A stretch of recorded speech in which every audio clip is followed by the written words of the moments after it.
There's never a shortage of homeschooling myths, from homeschoolers are all highly intelligent and academic, homeschoolers aren't socialized, or homeschool moms are super patient, or homeschoolers can't go to college.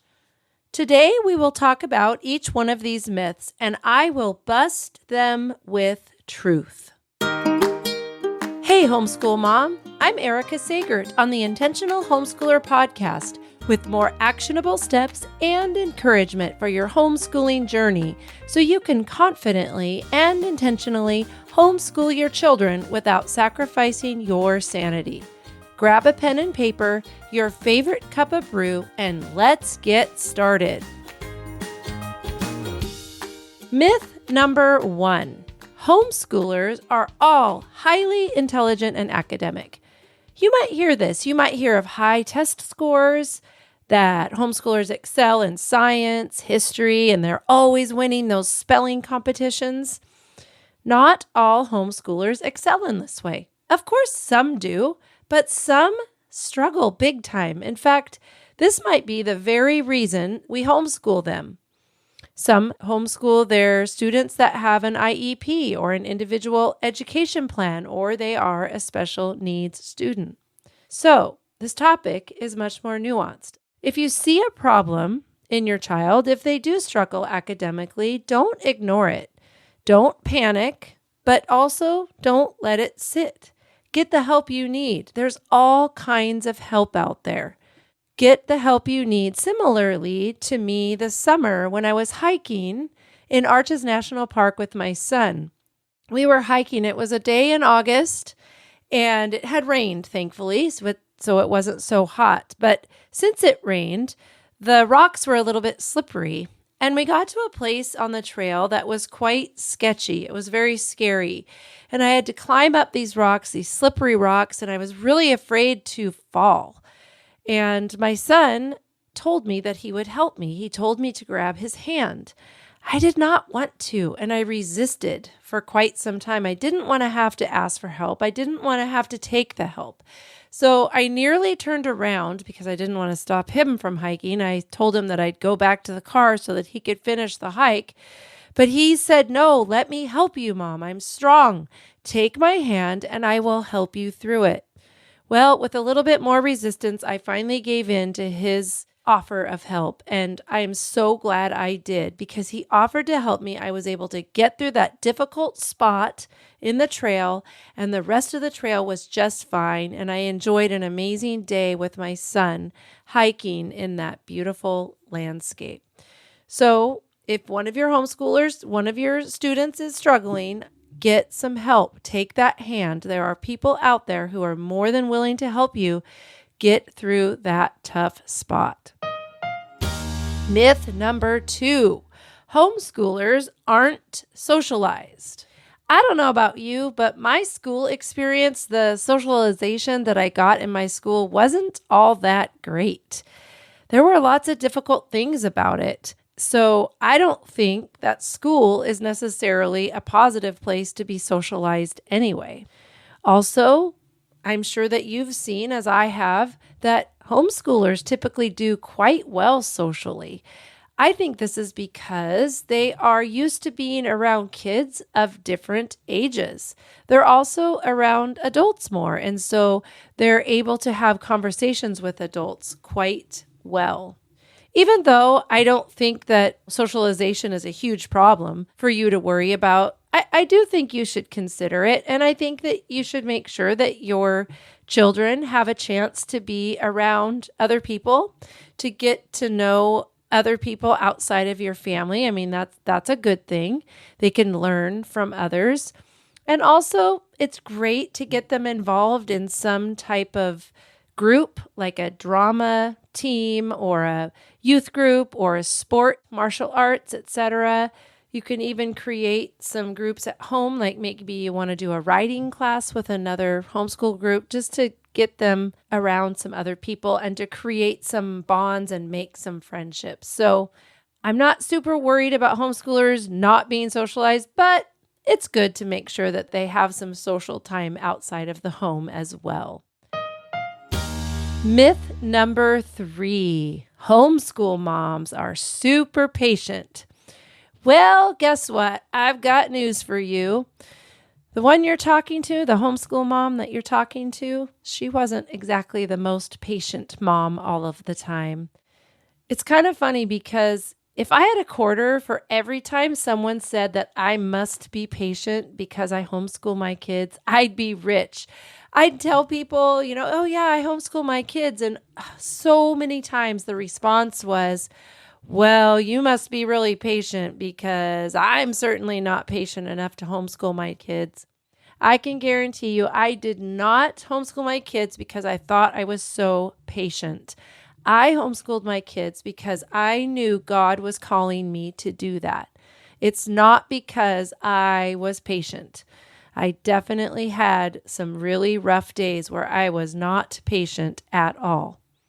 I have grown in my patience, and God has used my time of homeschooling to grow in that area. Mamas, make sure that you take care of yourself. You're going to have days where you're really short with your kids and you bite their heads off and you're snippy with them. And a lot of times that's because you're not taking the time to take care of yourself. Get the sleep that you need. Stop working on that project late at night and get to bed and get the sleep that you need. It's critical that you get some sleep. Also, exercise your body. Do some strength, do some cardio, get outside for a walk. Having a strong physical body will help you deal with all of the things that are going to come at you. Also, eat well. Decide on how you want to eat, what your body needs, and nourish it. Also, nourish your spiritual and emotional health.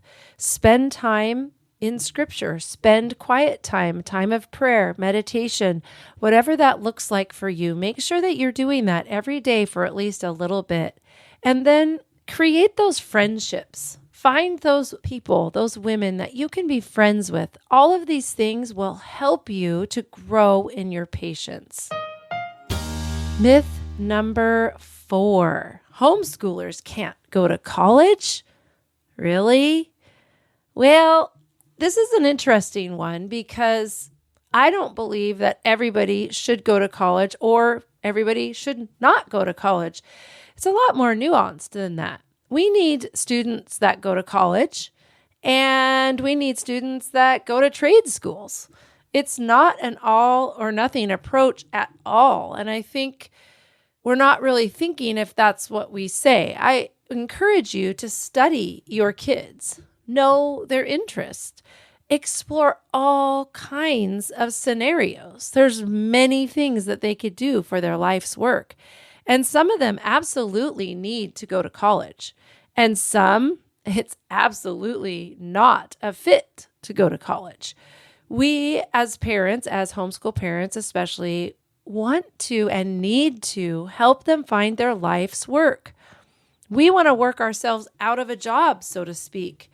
We want our kids to be able to find a living wage job so that they can move out and start a life for themselves, to start a family for themselves.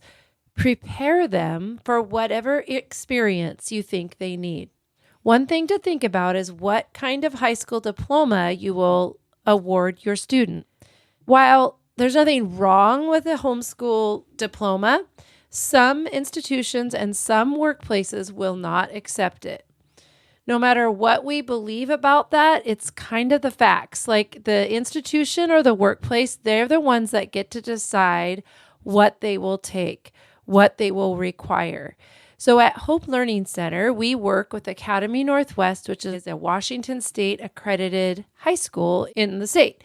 And so through Academy Northwest, we are able to work with families and help the students earn their accredited high school diploma. It's a super unique program where you can continue homeschooling, but we help you along the way to get that accredited diploma.